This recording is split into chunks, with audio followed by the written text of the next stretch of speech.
Clear skin is not about 10 products. It's about 4 steps done right every single day.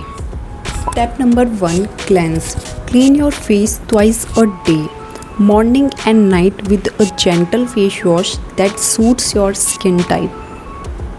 Step 2, moisturize. It is the step most beginners skip, and it is the most important step. Use lightweight moisturizer if you have oily skin, and use cream based moisturizer if you have dry skin. Sunscreen not optional. Sunscreen every single morning, rain, indoor or outdoor. This one step prevents more skin damage than any other product combined. If you have to add one product in your routine, make this one.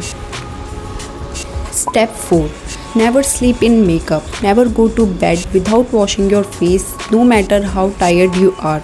This single habit prevents more of breakout than any other product on the market.